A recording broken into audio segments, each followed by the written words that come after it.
Première année de la vie publique de Jésus. Chapitre 44. Les adieux de Jésus à sa mère et son départ de Nazareth. Les larmes et la prière de la corédemptrice. Le 9 février 1944 à 9h30. La vision commence pendant la communion. Je vois l'intérieur de la maison de Nazareth, une pièce, une salle de séjour, dirait-on, où la Sainte Famille prend ses repas et se délasse aux heures de repos. Cette toute petite pièce ne comprend qu'une simple table rectangulaire à côté d'une sorte de coffre rangé contre un mur. Il sert de siège d'un côté. Contre les autres murs se trouve un métier à tisser et un tabouret, puis deux autres tabourets et une étagère avec des lampes à huile et quelques autres objets. Une porte est ouverte dans le jardin. Le soir doit être proche, car il n'y a plus qu'un dernier rayon de soleil sur la cime d'un grand arbre dont les toutes premières feuilles commencent à peine à verdir. Jésus est assis à table, il mange, tandis que Marie le sert en allant et venant par une petite porte qui, je suppose, ouvre sur l'endroit où se trouve le foyer, dont on aperçoit la lueur par la porte entrebâillée. Jésus demande 2 ou 3 fois à Marie de s'asseoir et de prendre son repas elle aussi. Mais elle refuse et secoue la tête avec un triste sourire. Après des légumes cuits à l'eau, qui me semblent tenir lieu de soupe, elle apporte des poissons grillés, puis un fromage assez mou, comme un fromage de brebis frais, et d'une forme ronde qui rappelle les galets que l'on voit au fond des torrents, ainsi que de petites olives noires. Le pain qui se présente sous la forme de petites boules rondes, larges comme un plat ordinaire et pas très épais, est déjà posé sur la table. Plutôt noir, il doit contenir le son des recoupes. Jésus a devant lui une amphore avec de l'eau et une coupe. Il mange en silence et regarde sa mère avec une expression d'amour douloureux. Il est visible que Marie a de la peine. Elle va et vient pour se donner une contenance. Bien qu'il fasse encore assez clair, elle allume une lampe, la pose près de Jésus et allonge le bras pour caresser la tête de son fils d'un geste furtif. Puis elle ouvre une besace qui me paraît être en laine vierge tissée à la main et donc imperméable, de couleur noisette. Elle fouille à l'intérieur, sort dans le jardin et va tout au bout, dans une espèce de débarras, puis en ressort avec des pommes plutôt ratatinées, certainement conservées depuis l'été, et les met dans la besace. Puis elle y ajoute un pain et un petit fromage, bien que Jésus dise ne pas en vouloir, car le reste lui suffit déjà. Puis Marie s'approche de nouveau de la table, du côté le plus étroit, à gauche de Jésus, et elle le regarde manger. Son expression est empreinte de tristesse et d'adoration.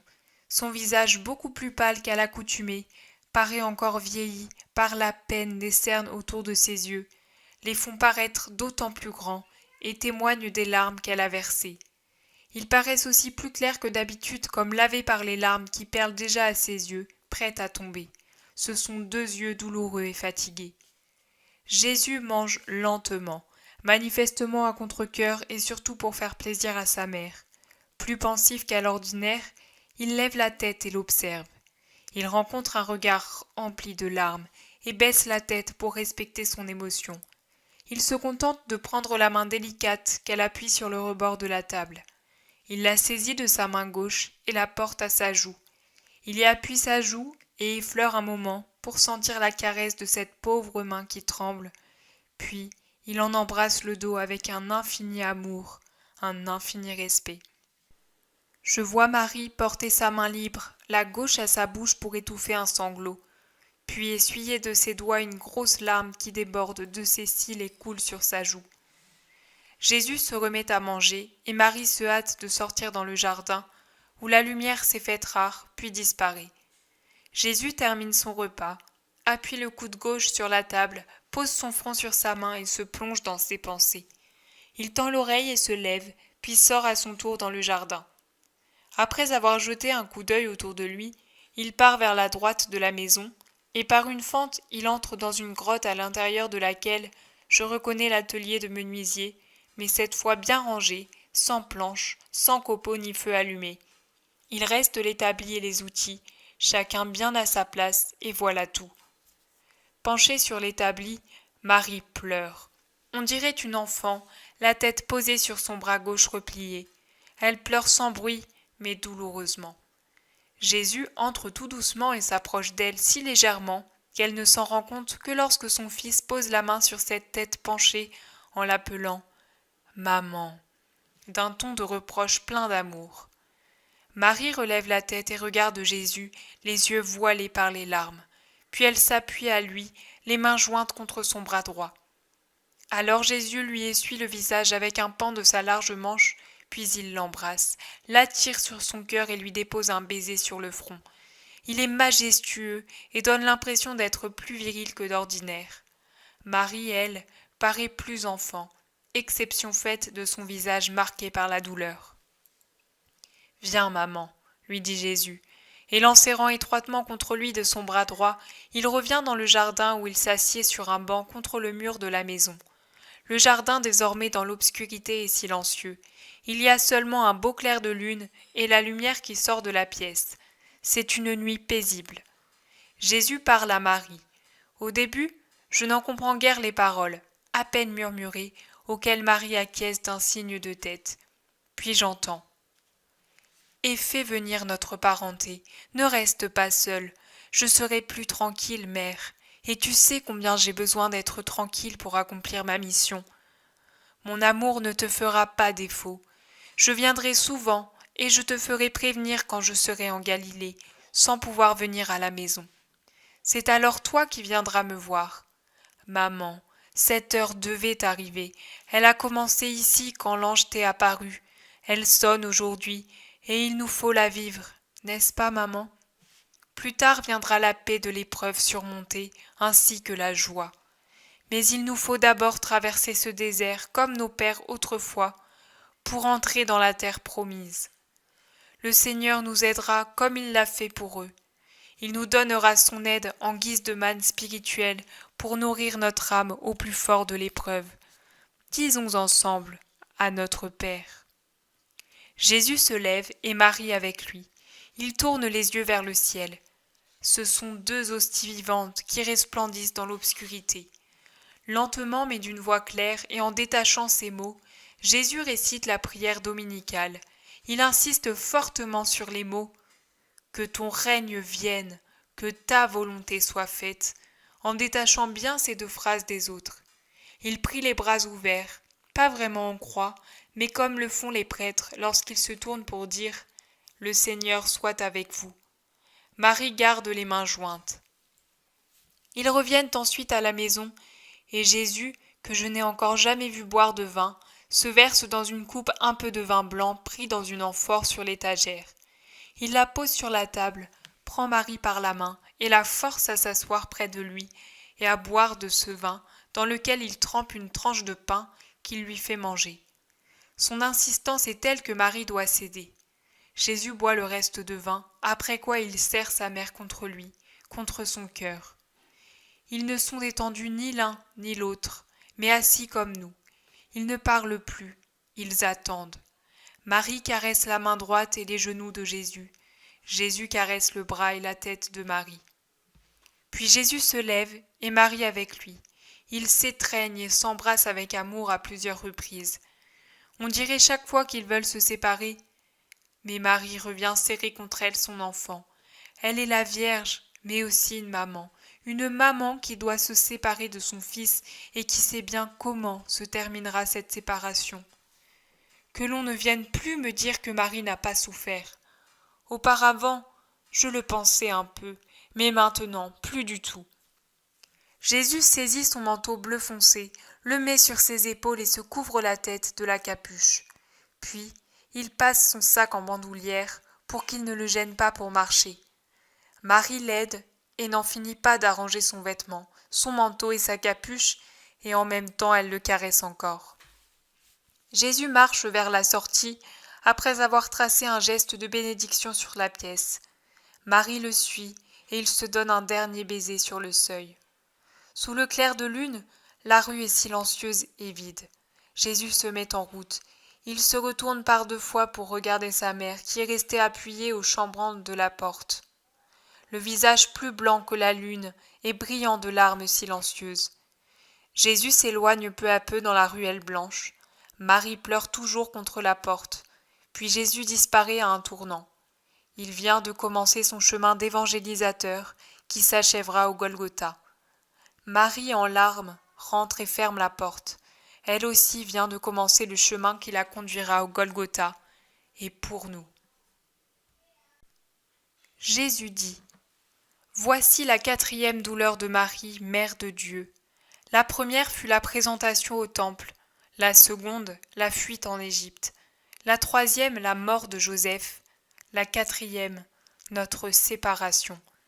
Connaissant le désir du Père, je t'ai dit hier soir que j'avancerai la date de la description de nos souffrances pour qu'on les fasse connaître. Mais comme tu le vois, certaines douleurs de ma mère avaient déjà été mises en lumière. J'ai expliqué le séjour en Égypte avant la présentation parce qu'il fallait le faire à cette date-là. J'en sais la raison, tu la comprendras et tu l'expliqueras au Père de vive voix. J'ai l'intention d'alterner tes contemplations, incluant les explications que je te donne ensuite, et les dictées proprement dites, pour te soulager et élever ton âme en te donnant la béatitude de la vision, et aussi parce que cela met en évidence la différence de style entre ton texte et le mien. En outre, devant tant de livres qui parlent de moi et qui retouche après retouche, changement après embellissement, sont devenus irréels. Je désire donner à ceux qui croient en moi une vision ramenée à la vérité de mon séjour sur la terre. Je n'en sors pas diminué, mais au contraire plus grand dans mon humilité, qui pour vous se fait pain pour vous enseigner à être humble et à me ressembler, à moi qui fus un homme comme vous et qui ai porté sous mon aspect d'humain la perfection d'un Dieu. Je devais être votre modèle, et les modèles doivent toujours être parfaits. Dans les contemplations, je ne m'en tiendrai pas à un ordre chronologique conforme à celui des évangiles. Je prendrai les passages que je trouverai les plus utiles tel ou tel jour pour toi ou pour d'autres, en suivant mon ordre d'enseignement et de bonté. L'enseignement qui ressort de la contemplation de mon départ s'adresse tout particulièrement aux parents et aux enfants que la volonté de Dieu appelle à un renoncement réciproque pour un amour plus élevé. En second lieu, il concerne tous ceux qui doivent affronter un renoncement pénible. Or, vous en trouvez combien dans la vie ? Ce sont des épines sur la terre qui vous transpercent le cœur, je le sais. Mais elles se changent en roses éternelles pour ceux qui les accueillent avec résignation. Attention, je ne dis pas pour ceux qui les désirent et les accueillent avec joie, ce qui est déjà la perfection. Je dis bien avec résignation. Mais peu les accueillent de cette manière. Tels des ânes rétifs, vous vous rebiffez contre la volonté du Père. Quand encore vous ne cherchez pas à le blesser par des ruades et des morsures spirituelles, en d'autres termes, en vous révoltant et en blasphémant contre Dieu. Et n'allez pas dire « Mais je ne possédais que cela, et Dieu me l'a enlevé. Je n'avais que cette affection, et Dieu me l'a arrachée. » Marie elle-même, cette femme aimable dont l'affection était parfaite, chez la pleine de grâce, même les formes affectives et sensibles étaient parfaites, ne possédait qu'un seul bien, un seul amour sur la terre, son fils. Il ne lui restait que lui. Ses parents étaient morts depuis longtemps, Joseph depuis quelques années. Il n'y avait que moi pour l'aimer et lui faire sentir qu'elle n'était pas seule. Sa parenté, ignorant mon origine divine, lui était un peu hostile, voyant en elle une mère qui ne sait pas s'imposer à un enfant, qui sort de l'ordinaire, qui refuse les projets d'un mariage, qui aurait pu donner du lustre à la famille, ainsi que de l'aide. Ses parents, se faisant la voix du sens commun, du sens humain, vous l'appelez bon sens, mais ce n'est qu'un sens humain, autrement dit de l'égoïsme, auraient souhaité de tels changements pratiques dans ma vie. Au fond, ils avaient peur d'avoir un jour des ennuis à cause de moi, qui osais déjà exprimer des idées à leur avis trop idéalistes qui pouvaient offusquer la synagogue. L'histoire juive était remplie de tels enseignements sur le sort des prophètes. La mission d'un prophète n'était guère facile et entraînait souvent sa mort et des ennuis pour sa parenté. En fin de compte, ils s'inquiétaient toujours de devoir un jour prendre ma mère à leur charge. C'est pourquoi ils s'indignaient de constater que, loin de me contrarier en quoi que ce soit, elle paraissait en continuelle adoration devant son fils. Leur opposition allait croître au cours de mes 3 années de ministère, jusqu'à en arriver à des reproches publics quand ils venaient me trouver au milieu de la foule et rougissaient de ma manie, selon eux, de m'opposer aux castes puissantes. Ses reproches s'adressaient à moi, mais aussi à elle, ma pauvre maman. Marie connaissait l'état d'esprit de sa famille, car tous n'étaient pas comme Jacques, Jude et Simon, ni comme leur mère Marie, femme de Cléophas, et elle prévoyait ce que ces oppositions allaient devenir. Marie, qui savait quel sort serait le sien durant ces 3 années, celui qui l'attendait ensuite, et mon sort à moi, ne s'est pas rebiffée comme vous le faites. Elle a pleuré. Qui d'ailleurs n'aurait pas pleuré devant la séparation d'un fils qu'il aimait comme je l'aimais, devant la perspective de longues journées où je ne serais plus là, dans une maison vide, devant l'avenir de son fils destiné à se heurter à la méchanceté des coupables, qui se vengent d'être coupables, en attaquant l'innocent jusqu'à le mettre à mort? Si elle a pleuré, c'est parce qu'elle était la corédemptrice et la mère du genre humain, qui a reçu de Dieu une nouvelle vie. Elle devait aussi pleurer pour toutes les mères qui ne savent pas transformer leur souffrance de mère en une couronne de gloire éternelle. De par le monde, à combien de mères la mort n'a-t-elle pas arraché un enfant de leurs bras? À combien de mères une volonté surnaturelle n'a-t-elle pas enlevé un fils?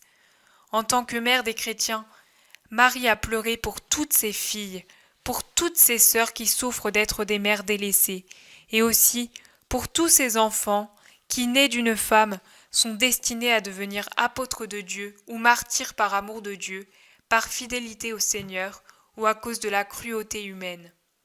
Mon sang et les larmes de ma mère forment le mélange qui fortifie les personnes appelées à une destinée héroïque, qui efface leurs imperfections et même les fautes dues à leur faiblesse en leur donnant la paix de Dieu. Ils ont subi le martyre, la gloire du ciel.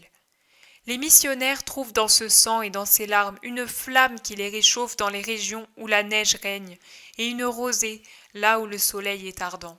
Les pleurs de Marie naissent de sa charité et jaillissent d'un cœur de lys. Elle possède donc le feu de la charité virginale, uni à l'amour, et la fraîcheur parfumée de la pureté virginale, semblable à celle de l'eau recueillie dans le calice d'un lys après une nuit baignée de rosée. Les consacrés les trouvent dans ce désert qu'est la vie monastique bien comprise. Désert parce qu'il n'y a de vivant que l'union à Dieu, et toute autre affection s'évanouit en devenant uniquement amitié surnaturelle pour sa famille, ses amis, ses supérieurs, ses inférieurs. Les consacrés à Dieu les trouvent au milieu du monde, dans ce monde qui ne les comprend pas et ne les aime pas, tel un désert pour eux aussi, dans lequel ils vivent comme s'ils étaient seuls, tant ils sont incompris et tournés en dérision à cause de l'amour qu'ils me portent. Quant à mes chères âmes victimes, elles les trouvent parce que Marie est la première des victimes, par amour pour Jésus.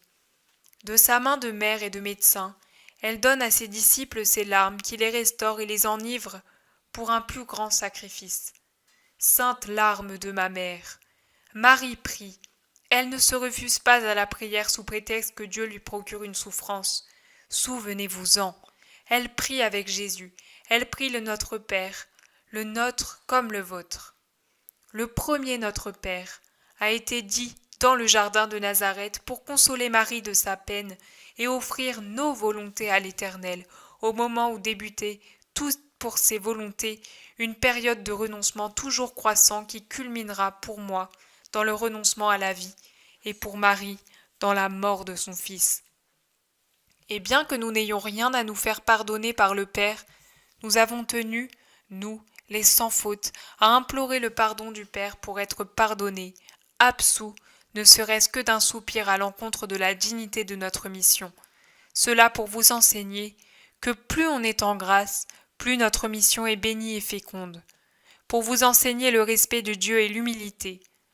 Devant Dieu le Père, même nos 2 perfections d'hommes et de femmes se sont senties comme un néant et ont imploré pardon comme elles ont demandé le pain quotidien. Or, quel était notre pain à nous? Oh, pas celui que pétrissaient les mains pures de Marie et qui cuisait dans le petit four pour lesquels j'avais tant de fois lié des fagots et des fascines. Celui-là aussi est nécessaire tant qu'on est sur la terre. Mais notre pain quotidien, c'était d'accomplir jour après jour notre tâche de mission. Que Dieu nous la donne tous les jours, car accomplir la mission que Dieu nous confie fait la joie de notre journée. N'est-ce pas, petit Jean ? Ne dis-tu pas, toi aussi, que la journée te paraît vide, inexistante, quand la bonté du Seigneur te prive un seul jour de ta mission de souffrir? Marie prie avec Jésus. C'est Jésus qui vous justifie, mes enfants. C'est moi qui rends vos prières fécondes et dignes d'être acceptées par le Père. Je l'ai dit, tout ce que vous demanderez au Père en mon nom, il vous l'accordera. Et l'Église confirme ses prières en disant « Par Jésus-Christ notre Seigneur ». Lorsque vous priez, unissez-vous toujours à moi, toujours. Je prierai à haute voix pour vous et couvrirai ainsi votre voix d'homme par ma voix d'homme Dieu. Je mettrai votre prière sur mes mains transpercées et je l'élèverai vers le Père. Elle deviendra une hostie d'une valeur infinie. Ma voix unie à la vôtre montera comme un baiser filial vers le Père, et la pourpre de mes blessures donnera du prix à vos prières. Soyez en moi, si vous voulez avoir le Père en vous, avec vous, pour vous. Tu as terminé le récit en écrivant « et pour nous ».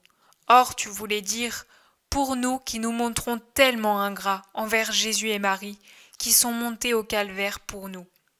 Tu as bien fait d'ajouter ces quelques mots. Mets-les chaque fois que je te ferai voir l'une de nos souffrances, qu'ils soient comme la cloche qui sonne pour appeler à la méditation et au repentir. Mais en voilà maintenant assez. Repose-toi, que la paix soit avec toi.